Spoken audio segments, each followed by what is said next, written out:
Welcome to our U.S. Briefing Show.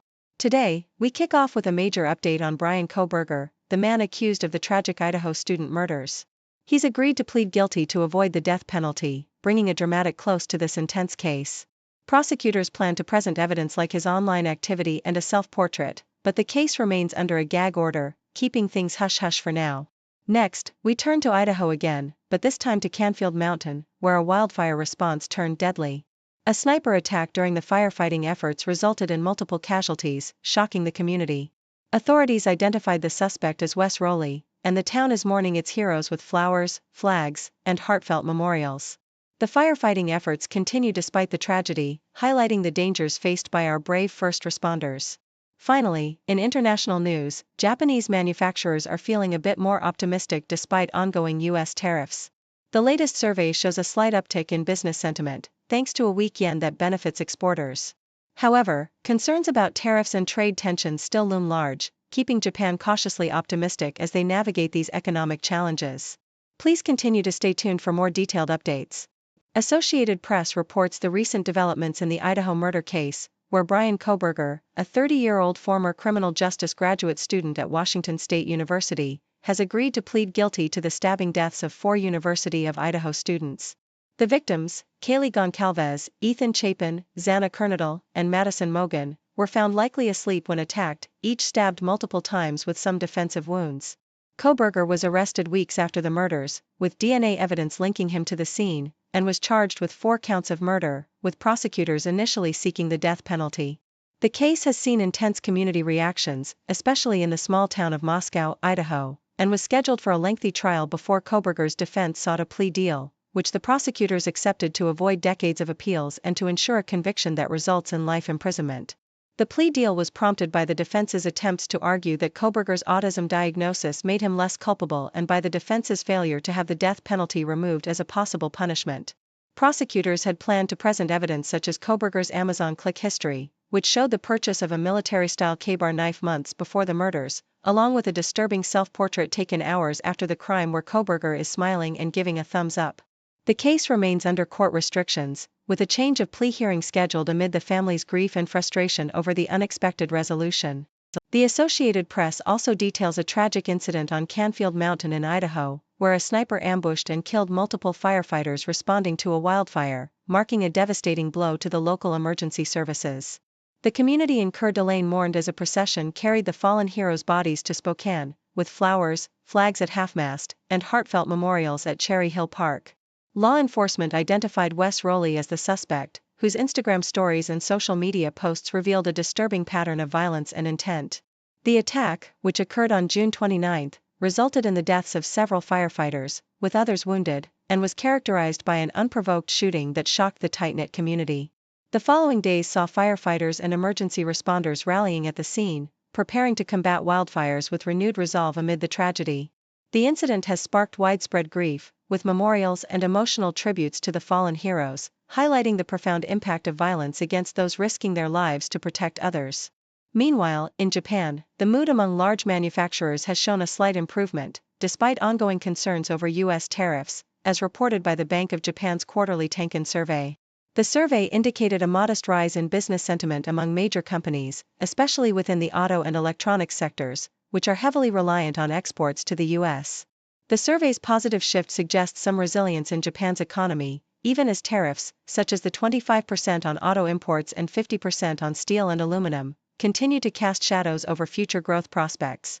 Japanese officials have been actively engaging with U.S. counterparts to mitigate tensions, amid President Trump's social media remarks criticizing Japan's rice imports and hinting at potential trade conflicts. The Bank of Japan's continued low-interest policy aims to support economic growth, with some analysts expecting a rate hike next year.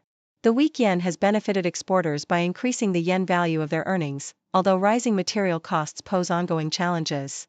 Overall, Japan's economic outlook remains cautiously optimistic, balancing the effects of global trade tensions with internal monetary policies and a steady unemployment rate of 2.5%.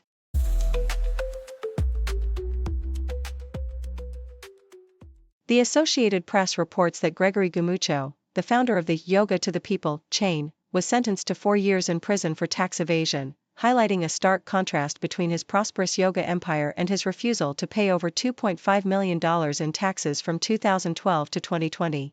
Gumucho's business, which raked in over $20 million across 20 locations in the US and internationally, was a symbol of success until his arrest revealed a troubled past filled with aliases and multiple social security numbers. His story underscores the darker side of entrepreneurial ambition, where wealth and success are marred by illegal financial practices, leading to a significant legal downfall that culminated in his imprisonment and a hefty restitution order.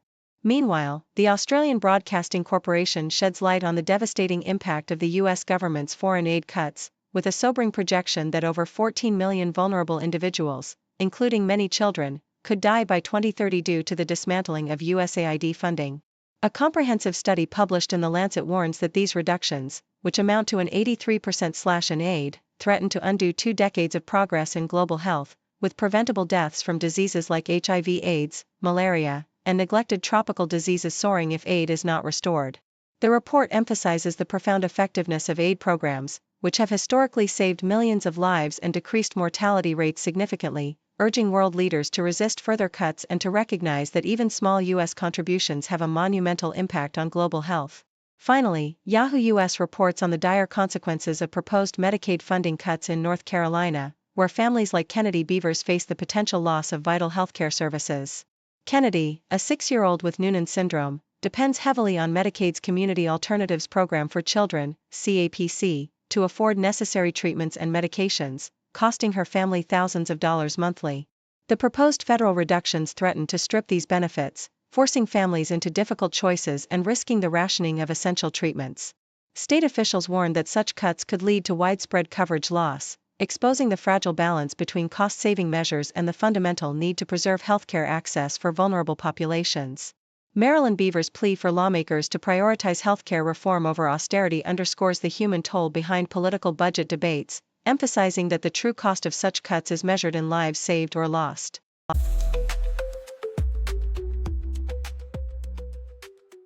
South China Morning Post reports that Beijing's upcoming military parade on September 3, commemorating the 80th anniversary of World War II's end, will serve as a powerful display of China's military strength and a subtle signal to Taiwan.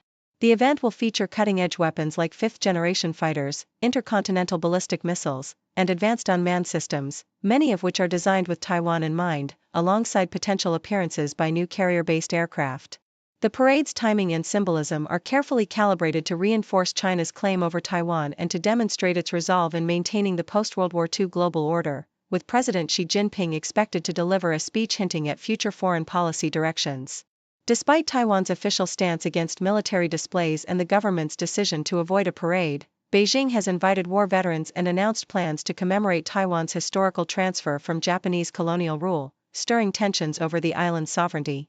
Taiwan's government, led by the DPP, has responded by emphasizing military preparedness and refusing to hold a parade, while warning against perceived provocations such as veteran invitations, which could spark further controversy amid ongoing efforts to reclaim legislative control and counter Beijing's influence.